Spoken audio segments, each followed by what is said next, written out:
Mesdames, Messieurs, bonsoir et bienvenue dans ce décryptage. L'actualité liée à la formation du premier gouvernement de Patrice Talon II est suivie aussi bien à l'intérieur du pays qu'à l'extérieur. Actuellement, nous avons au bout de la ligne téléphonique un confrère journaliste de la diaspora sénégalaise, Ladislas Lando. Bonsoir. Je rappelle que vous êtes journaliste béninois, analyste politique et correspondant du Prime News TV Bénin au Sénégal. Vous avez suivi l'actualité, 23 portefeuilles ministériels, 3 ministres anciens absents, 2 nouveaux ministres entrants. Quelle analyse faites-vous de ces absents dans ce nouveau gouvernement? Alors, comme tous les Béninois, j'ai suivi avec beaucoup d'intérêt l'information relative à la formation du nouveau gouvernement, on dira du premier gouvernement, du deuxième mandat du président Talon. Et j'ai quand même été frappé déjà par le nombre limité de ministres. Nous sommes à 23 ministres et encore plus quand même par la reconduction à la limite 20 à 21 ministres. Je pense que c'est inédit à la limite dans l'histoire du Bénin. Nous sommes habitués à un grand balayage après une élection présidentielle le plus souvent. Le gouvernement était profondément remanié parce que il y a de nouvelles alliances qui se nouent et tout. Mais le président Talon a une fois encore surpris par la continuité pour laquelle il a opté dans la collaboration avec nombreux de ses ministres. Alors, l'absence du professeur Mao Yonkakpo, du ministre Alain Orunla et puis de Saka Lafia du gouvernement, je pense que cela s'explique. Aisément. Déjà, moi, j'estime qu'il n'y a qu'un seul ministre qui n'a pas été reconduit. C'est le ministre Mao Yonkakpo. Puisque Saka Lafia a été appelé à d'autres fonctions, notamment au niveau du conseil électoral, et que le portefeuille du ministre Orunla a été carrément supprimé. Donc, étant donné que le ministère de la Communication a été supprimé, comprenez que le ministre de la Communication aussi disparaît avec son ministère, ou soit qu'il aurait pu être déployé dans un autre ministère. Le chef d'État n'a pas fait ce choix. Et il a expliqué les motifs du nom de la suppression du ministère de la Communication. Et vous l'avez compris, il a dit désormais c'est la haute autorité de l'audiovisuel de la communication qui doit s'occuper des médias et que les postes vont passer au niveau du portefeuille des finances. Donc, je pense que c'est un choix stratégique et gouverner, c'est choisir. Il a opéré ses choix et on ne peut pas lui faire un procès sur ce point. Maintenant, la non-reconduction du ministre Mao Yonkakpo, je pense que si une chose est certaine, en tout cas à mon niveau, moi j'estime que le ministre Mao Yonkakpo n'a pas démérité. Il a fait le job, il a très bien fait le job et le chef de l'État lui a fait appel à ses compétences.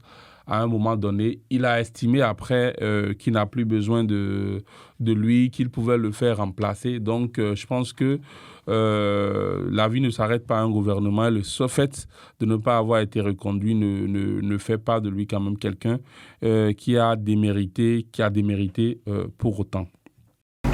Raphaël Akot-Taignon et Yves Kouaro, désormais nouveaux patrons du ministère de la décentralisation et de celui de l'enseignement secondaire, sont-ils selon vous à la hauteur des tâches auxquelles ils sont conviés dans ce nouveau gouvernement? Alors, sur la question de l'entrée au gouvernement de Raphaël Akot-Taignon et de Yves Kouaro, je pense quand même que le chef de l'État, Patrice Talon, a cette particularité-là. Et lui-même, il le dit très bien. Il n'est peut-être pas le plus compétent, mais il a la compétence de s'entourer de gens compétents. Et moi, dès que j'ai eu vent de ces nominations, Akot-Taignon, plus ou moins, on connaît très bien Akot-Taignon dans le paysage politique béninois, mais Yves Kouaro, par contre, c'est quelqu'un que moi, je ne connaissais pas. Donc, tout de suite, je suis allé me documenter sur son profil et j'ai quand même vu que c'est quelqu'un qui a quand même un très bon profil, qui a le profil qu'il faut pour le job et qui non seulement ça a été quand même dans le circuit, il n'est pas sorti de nulle part pour être ministre.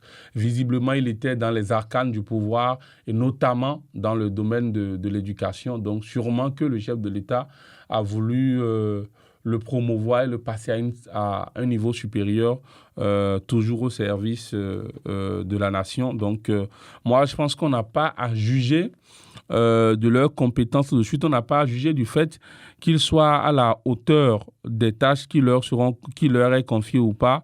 C'est au pied du mur qu'on reconnaît le maçon. Donc, je pense qu'ils sont pratiquement les deux nouveaux dans ce gouvernement-là. Et il leur reviendra de prouver qu'ils méritent la confiance que le chef de l'État a placée en eux. La position actuelle de Léandre Wilfried Rumbedi, de Abdoulaye Biotchane et de Romiad Wadayi apparaît-elle selon vous comme un signe de gratitude de la part du président Patrice Talon?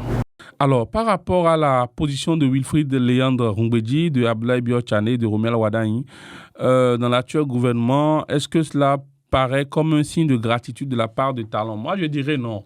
Je dirais non. De ce que j'ai pu lire de ma position, des faits et gestes, des décisions du chef de l'État, le président Patrice Talon n'est pas dans de la gratitude. Il n'est pas dans du remerciement. Il n'est pas dans de la promotion amicale. Il est vraiment dans la promotion de la compétence, rien que la compétence et exclusivement la compétence. Et je pense que pour ce cas de Wilfried Léandre Rumbedi, il faut dire que Wilfried Léandre Rumbedi a eu le mérite d'avoir donné du sens et un contenu au poste de directeur de la communication de la présidence de la République.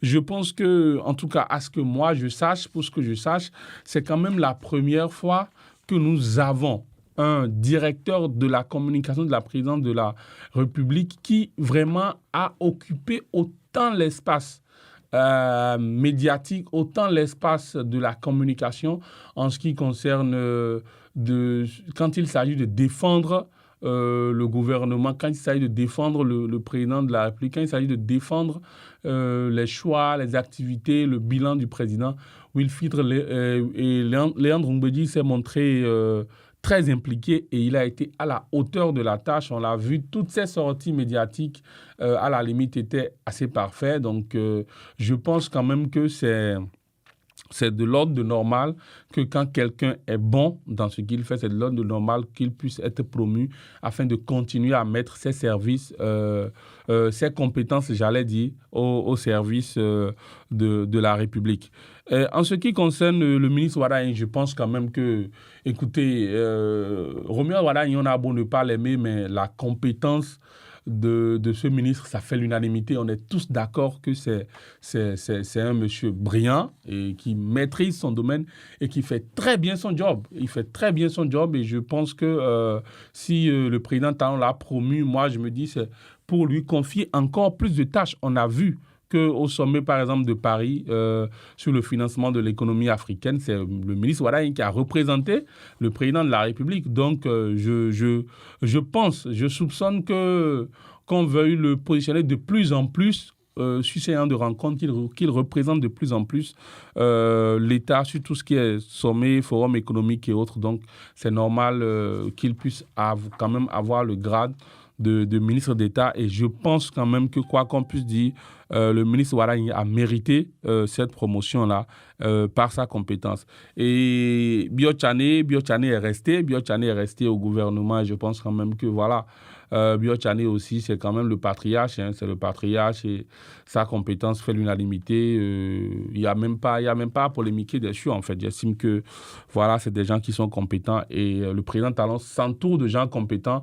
Comprenez donc qu'il ne puisse pas se libérer des compétences. Eh bien, Ladislas Lando, qu'est-ce qui justifie, selon vous, l'absence de l'UDBN et de Moël Bénin dans ce gouvernement? Vous demandez ce qui justifie l'absence de l'UDBN et de Moël Bénin dans ce nouveau gouvernement. Je pense que, je l'ai dit tout à l'heure dans mes propos, Patrice Talon n'est pas dans de la promotion amicale.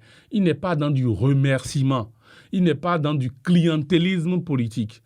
Donc, en formant son gouvernement, ce n'était pas un gouvernement pour remercier tel et tel allié, tel et tel parti qui l'ont soutenu. C'était un gouvernement de promotion de compétences. Je dirais que c'était un gouvernement de combat parce qu'il va au combat. On a suivi son discours d'investiture et il y a d'énormes défis qu'il se lance à nouveau afin de mériter d'être appelé Agbono à la fin de son mandat, comme il a lui-même dit.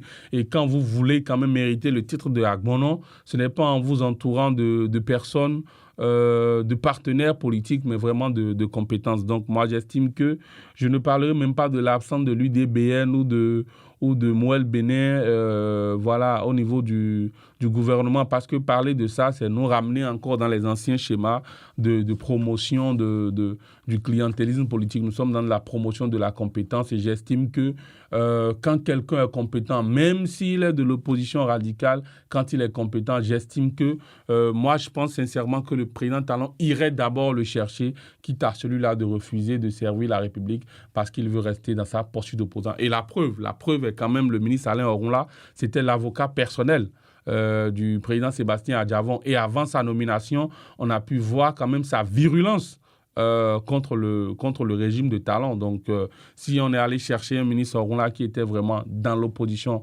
radicale, c'est justement pour ses compétences. Et c'est la preuve une fois encore que pour le président Talon, c'est d'abord la compétence et la compétence avant tout. Le nombre de femmes est resté toujours à 5 dans ce gouvernement. Est-ce à dire que le président Patrice Talon est limité dans sa volonté de promouvoir la gente féminine?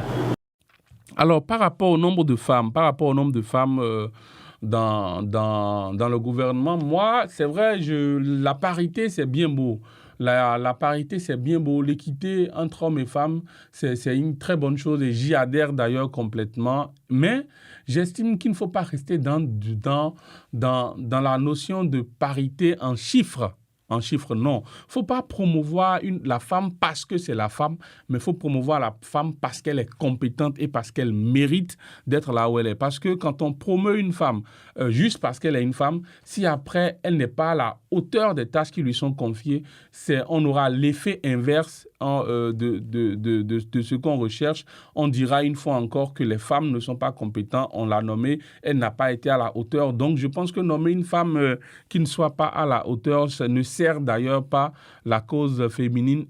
Nommer une femme juste parce qu'elle est femme ne sert pas la cause de la parité. Je pense qu'une fois de plus, je le dis et je le répète, le président Talon promeut vraiment la compétence. Et moi, j'estime que si les 5 femmes du gouvernement n'ont pas été sorties, elles sont restées à leur poste, c'est parce qu'elles sont compétentes et qu'elles font très bien leur job. Et j'estime que quand il y aura une autre femme qui méritera la confiance du chef de l'État par sa compétence, le chef de l'État n'hésitera sûrement pas à la faire entrer dans le gouvernement. Et il faut dire, il n'existe pas que le gouvernement pour servir la République non plus. Il y a plusieurs postes auxquels on peut servir la République. Donc, la preuve est que je pense que la présidente de la Cour des comptes, si je ne me trompe, c'est une femme qui a été nommée là-bas et le président l'a dit, c'est vraiment sur sa compétence qu'elle a été nommée. Ce n'est pas parce qu'elle était femme, son parcours était élogieux et impressionnant. Donc moi, je pense vraiment qu'il faut rester là dans la compétence. Et quand même, il faut le dire, la vice-présidente Mariam Tchabi Talata Zimé, si vous avez bien suivi le lancement de la campagne du président de la République au palais des congrès de Cotonou, il a dit, je vous ai dit que j'ai la compétence de détecter les compétences et celle-là, elle en est une. Donc, elle a présenté, le président a présenté la vice-présidente comme un talent qu'il est allé dénicher. Donc, c'est pour vous dire une fois encore que le président Talon est vraiment dans la promotion de la compétence. En tout cas, c'est comme ça que moi, je perçois la chose. Alors, pour vous qui êtes de la diaspora sénégalaise, qu'attendez-vous de ce gouvernement ? Pour nous qui sommes de la diaspora, qu'est-ce que nous attendons de ce gouvernement ? Moi, je dirais une seule chose, que le régime Talon, que l'actuelle équipe dirigeante du Bénin continue à révéler le Bénin à la face du monde, continue à impressionner le monde par la bonne gouvernance, que le Bénin, en plus d'être le modèle de démocratie, soit désormais un modèle de bonne gouvernance, qu'on montre autour de nous, qu'on montre dans la sous-région que nous pouvons y arriver, que les pays de l'Afrique et même les pays de l'Afrique peuvent y arriver en comptant d'abord sur leurs propres forces, en faisant preuve de bonne gouvernance. Donc moi, j'attends vraiment du président Talon que la bonne gouvernance qu'il a chantée dans son discours d'investiture ne soit pas une théorie, mais qu'il entre vraiment dans de la pratique. Et je souhaite aussi quand même que le président, maintenant qu'il est élu là, prêté serment, il est le président de tous les Béninois et qu'en bon père de famille, qu'il essaye quand même de rassembler, qu'il puisse pardonner, comme le dit un proverbe fond. Donc la traduction française, c'est que quand l'enfant fait ses besoins sur vos jambes, vous n'allez pas chercher un couteau pour couper ça. C'est de l'eau qu'il faut mettre pour nettoyer. Donc vraiment, le président Talon, qu'il sache qu'il est un père de famille, le père de famille, de la famille Bénin, et qu'il essaye quand même de pardonner, même si les gens ont récidivé, qu'il essaye de pardonner et qu'il essaye de rassembler les gens afin que quand même les tensions puissent descendre. Lui-même l'a dit, le temps des élections contestées, de leur lot de violence est passé. Place au développement, donc vraiment place au rassemblement. Et aussi, il a dit que son mandat soit social, alors que ce nouveau credo se ressente dans le panier de la ménagère, et que chaque Béninois au niveau où il se trouve, puisse travailler quand même pour le rayonnement du Bénin au niveau international, j'allais dire. Donc voilà, vraiment, moi, c'est mes attentes et je pense que le plus important pour nous, c'est le Bénin d'abord, le Bénin avant tout. Je souhaite bon vent au nouveau gouvernement de Patrice Talon. Et comme le Talon l'avait dit à sa première élection, on ne les félicite pas, on leur souhaite beaucoup de courage parce qu'ils vont au combat, ils vont au front pour le Bénin. Que Dieu les accompagne et que Dieu bénisse le Bénin. Ladislas Lando, merci d'avoir été des nôtres. Je rappelle que vous êtes journaliste béninois, analyste politique, correspondant de Prime News TV Bénin au Sénégal. Mesdames, Messieurs, c'est déjà tout pour ce décryptage. Portez-vous bien et à bientôt.